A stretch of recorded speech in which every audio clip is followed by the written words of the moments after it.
I'm gonna have to die over and over again to save all of you.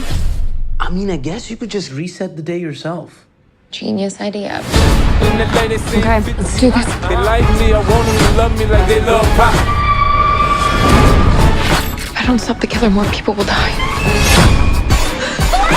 Failure's not an option. Happy Death Day to you. Alright, so Happy Death Day to You is the sequel to the 2017 film Happy Death Day. A film that I was not really expecting much of, but when I went into it, I was like, man, this is actually kind of fun. This is basically a horror version of Groundhog's Day. I mean, Groundhog's Day in itself is a horror movie in itself. So the basic premise of this movie, it takes place the day after and technically the day of the first movie. Basically what happens is the loop continues with this with the one guy's roommate, and you kind of figure out why all this stuff had happened in the previous film.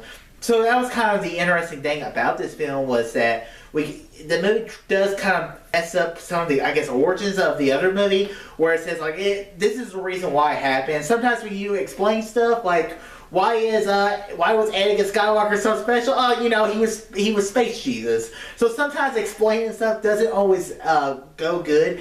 And to be honest with you, does the explanation of this movie kind of ruin the first movie? I guess it could, but I actually still enjoyed this movie because, like I said in the intro, Happy Death Day was a film that I very much enjoyed. It was just such an enjoyable horror comedy movie that I just really liked. And I really liked the sequel too. I thought the sequel was just as good as the first one. So first off, the performances of Jessica Ralph, or whatever, however say her name is, so talented. And the thing is, I liked about this movie was it goes more for the comedic elements of it. And for me, I'm not the biggest comedy guy, but the funniest part about the movie the first film was more of a slasher film. This film was basically she's got to keep killing herself over and over again to keep everyone alive. And I don't want to give the reason why, but this movie also the first film was very similar to Groundhog's Day. This one is a mix of Groundhog's Day meets Back to the Future. So it's added more time travel, and the movie does set itself up for a third movie. Like I said, performances from the movie was good.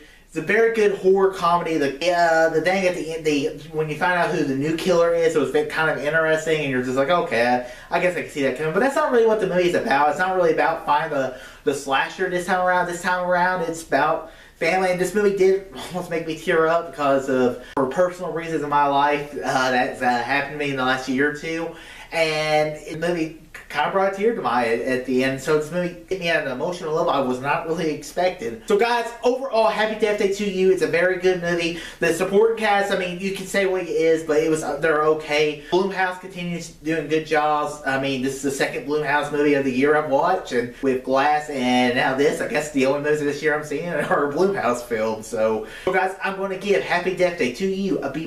Very enjoyable movie. I can't wait to own it on Blu-ray and watch it again and again. And I'm waiting for a third one if they decide to make that, if this movie makes money. So guys, have you seen Happy Death Day to You and worry dots? Comment below, let me know. Guys, if you like this video, click that thumbs up button, subscribe to see more, tell your friends about Easy Nation. Oh, too easy.